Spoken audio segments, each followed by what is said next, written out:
Have you ever gotten a quote from a video company for multiple cameras and wondered why that's necessary? We'll talk about it right after this.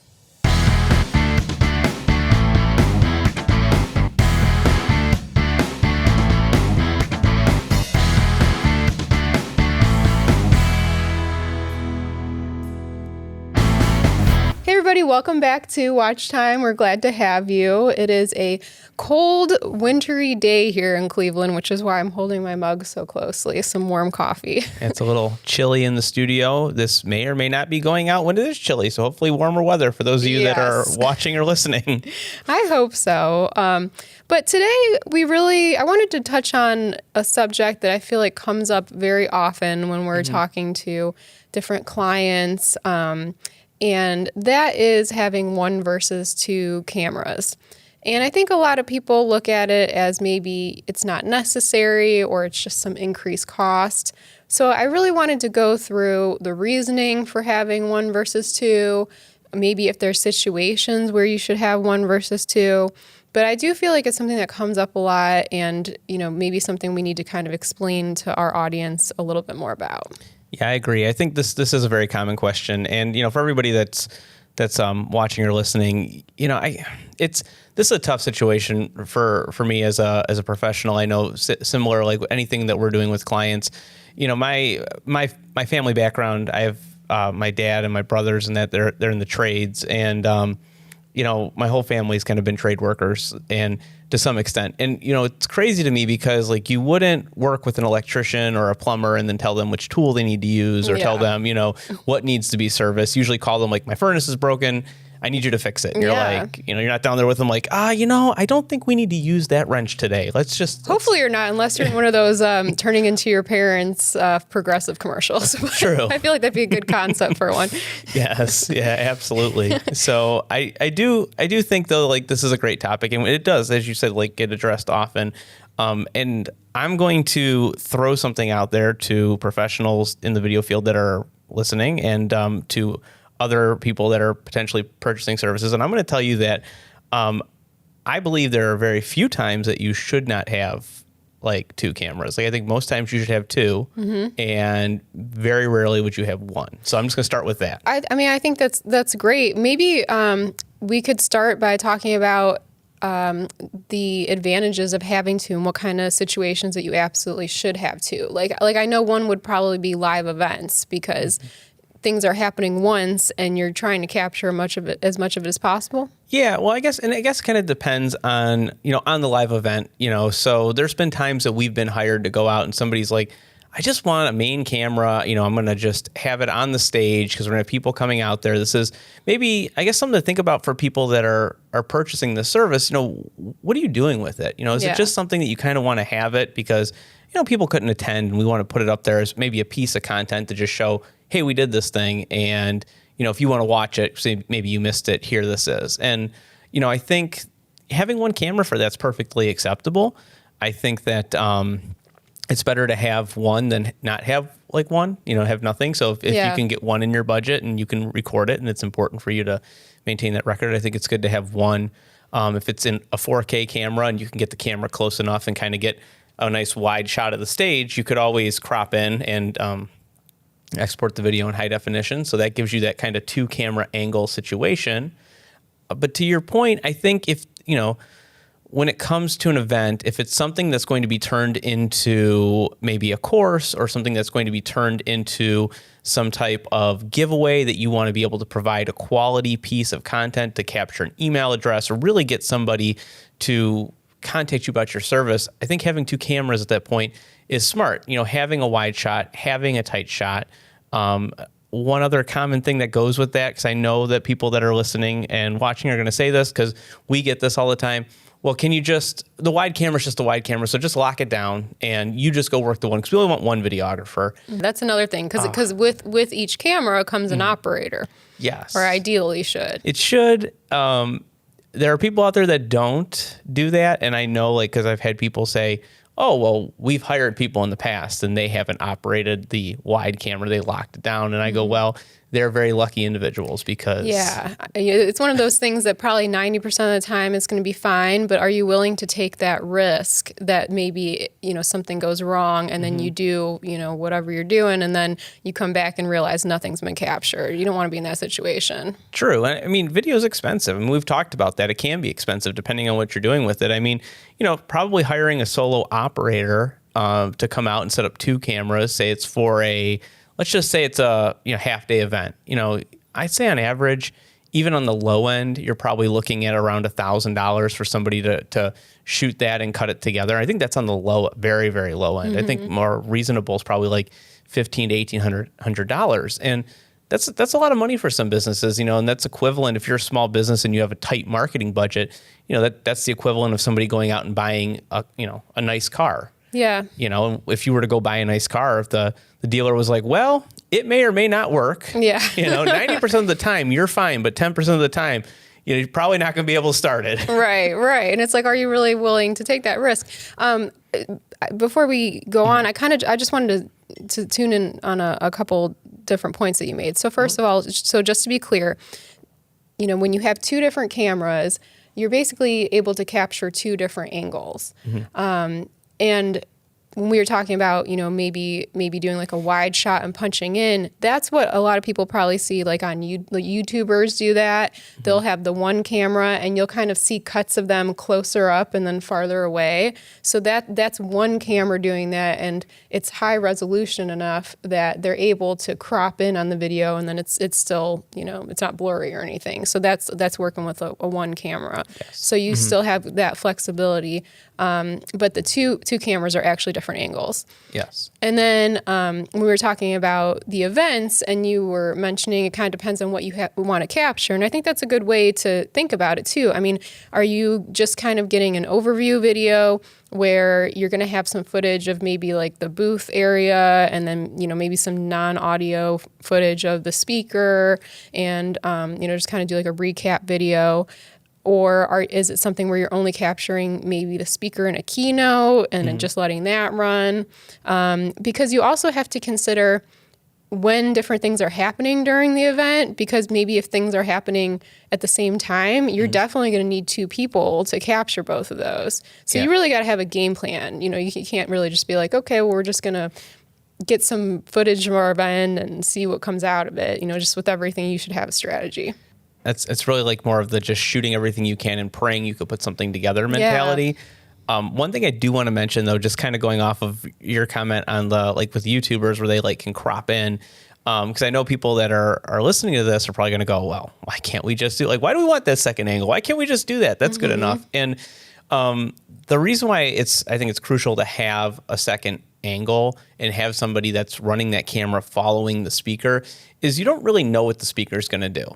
You're very limited. If the speaker kind of goes out of the shot and you're on a wide shot and you're as wide as you can go, you're going to lose the speaker. If the speaker maybe turns and is facing another direction in the audience, like say they're not straight on, they're maybe to the left or to the right, you're going to get a side profile of them where you actually, the ideal situation would be to have 2 cameras on each side. So no matter what they're doing, you're capturing left or right, and then you have center. That's really 3 camera shoot is standard for event production, but 2 is better than 1 in this regard. So I just think when you hear that, people that are listening and you're thinking like, well, that's good enough, but to your point, it depends on what you're trying to achieve. And when we go back to that whole course mentality, are people paying for this course? When we go back to lead generation, are people giving you an email address? Are you trying to get them to reach out to you? Because, I hate to say that crappy content gives crappy results, but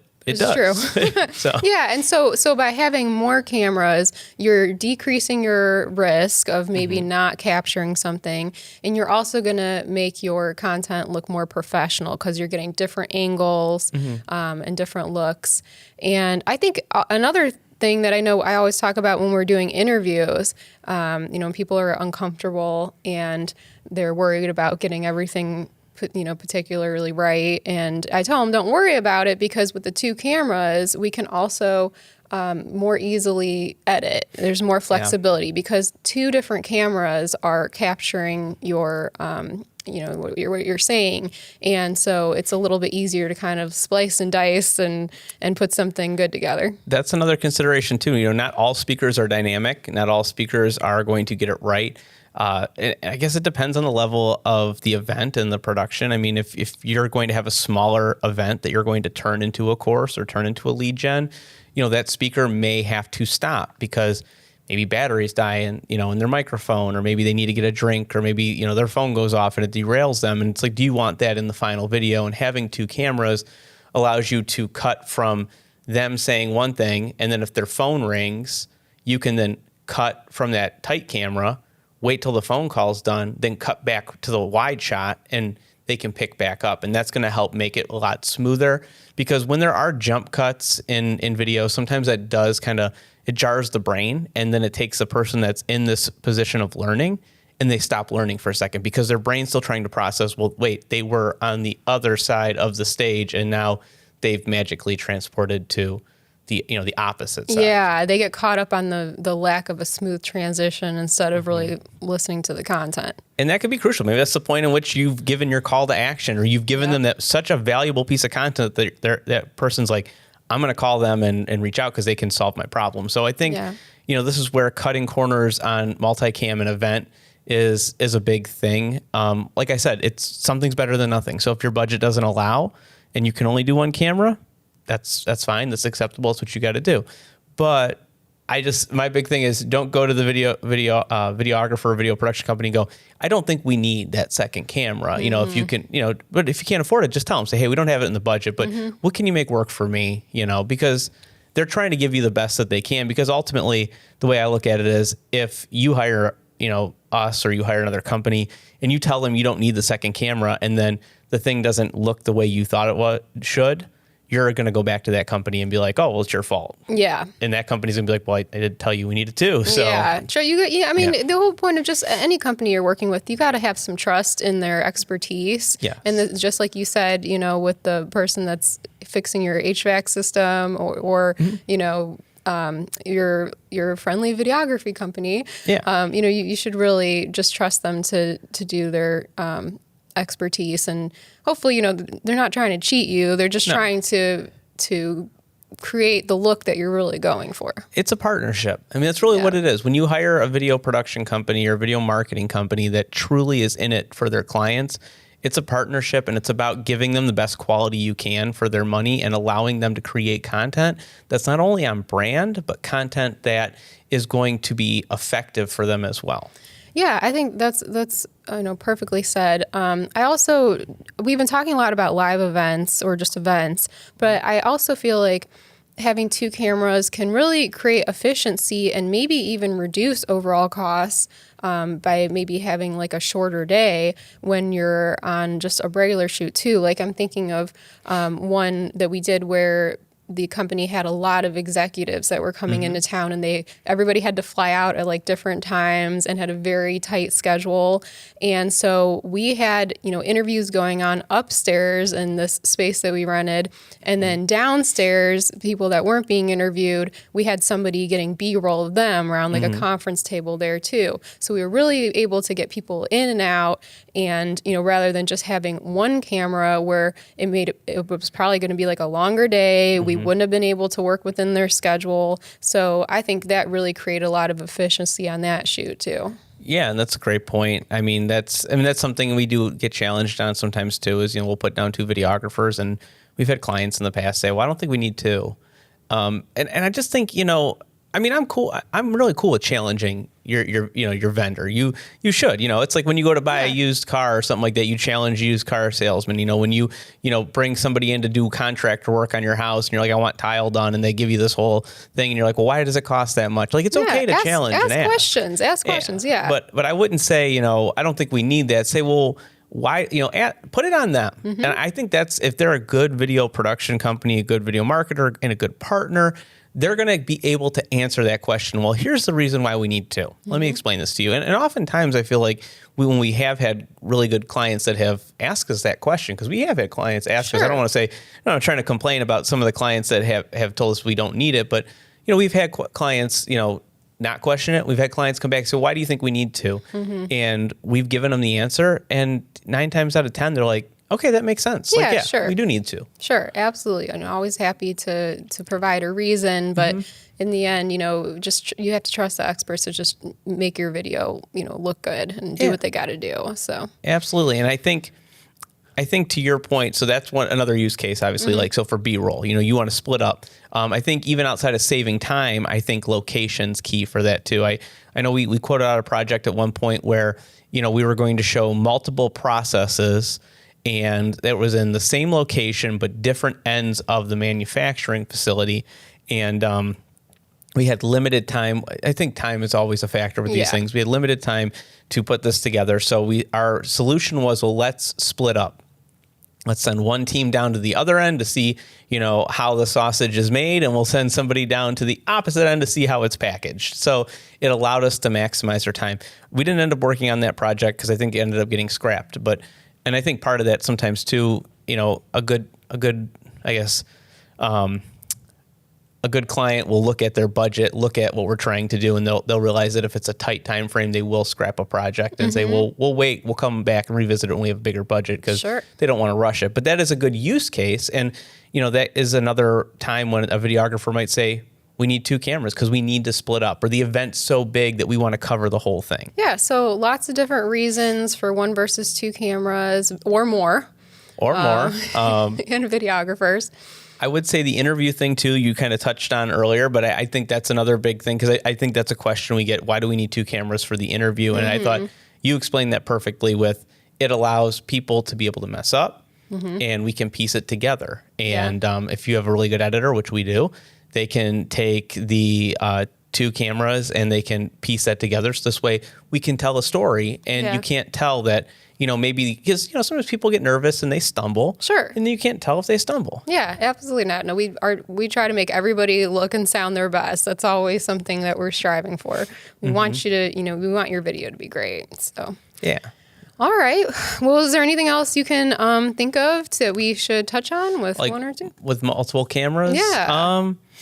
I guess, my thought would be to, with multiple cameras, this is kind of even beyond the camera thing, but I just think anytime there's multiple things on the invoice, some videographers that you're going to meet, they don't know how to price things out, and they want to list off everything because they feel like it provides value if every nut and bolt that they're bringing to a shoot. But I would just challenge the people that are watching or listening, ask. I mean, I said it before, but I'm going to say it again. Ask, like, if they list that they have 2 light kits on there and you're not quite sure what that is, ask them why. Instead of saying, hey, you know what if we drop a light kit? Can we save like a couple $100? Like, just say, like, why do we need 2? And that'd be my big takeaway from this episode is, if you see something on the invoice and you're not sure why it's there because, maybe they're new to having their own business, maybe they're just trying to be transparent. Instead of saying, let's not have this and see if we could save some money, just say, why is it on there? So that's my advice from this episode. Yeah, and like you mentioned too, some of these things that are on there, I mean, maybe it is only the difference of a couple $100. And, what's a couple $100 when, it would make a huge, like a much greater impact. It's a smaller price to pay to have a better looking video. It's an investment. Yeah. Like we've preached this all the time on this podcast. You are making an investment. And when you're working with the video production team, it should be a video that's going to either be going to your website or on social media that you're going to be reusing for the next, 3 to 4 years, or you as a company are making enough money that you don't have the time to be able to produce regular content or, effective bursts of content, whether that be weekly, monthly, quarterly. And so you do, a cost analysis on it. You say, what is more valuable, our time or our money? And then you decide we're going to hire somebody because it is better for us to spend money on having someone create the content for us so we can focus on revenue driving tasks. Absolutely. Well, I hope that provides some answers to, those questions out there about why, you have one versus multiple cameras. But really, overall message, I think, is just encouraging people to ask questions with your video partner, and you can continue to learn along the way. And it's really fun to be able to understand the components of what goes into a video shoot. Yeah. So thanks for watching, and make sure that you tune in next time. Thanks for listening to Watch Time. We hope you guys enjoyed today's episode. And remember to like and subscribe so you don't miss future episodes. And if you want your question answered on our podcast, go to flexmediacle.com/watchtime.